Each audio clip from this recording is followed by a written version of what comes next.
Maikeri unenau nitungulu kanaye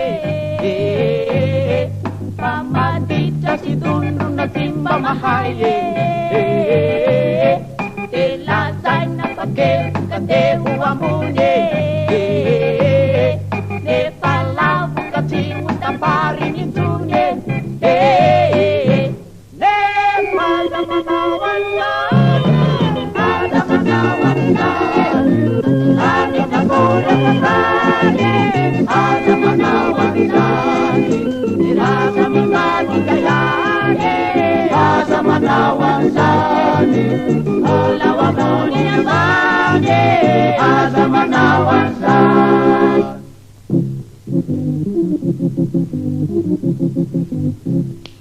Injeri unenau maneling itawe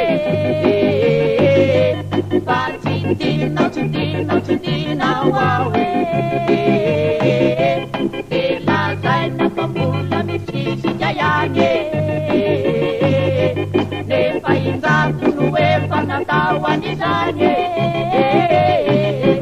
Ne pagmanawan sanye Ilani chakura kakanye Pagmanawan sanye Irama mibadi jayane Azamanawan sani Ula wamuni nyambane Azamanawan sani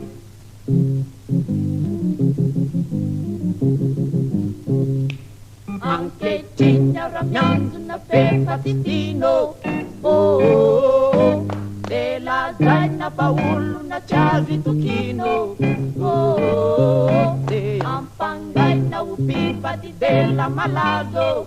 Oh, chazi nuna na denyu nunalo Oh, kane azamanawan sani Azamanawan sani Katilani kakore kasane Azamanawan sani Dirasa mibati jayane Azamanawan sani Olawa moni nyambane Azamanawan sani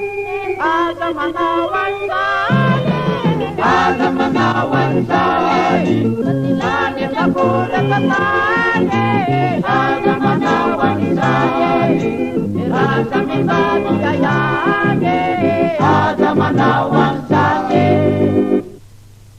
Bulawambani nyambune Azamanawan sani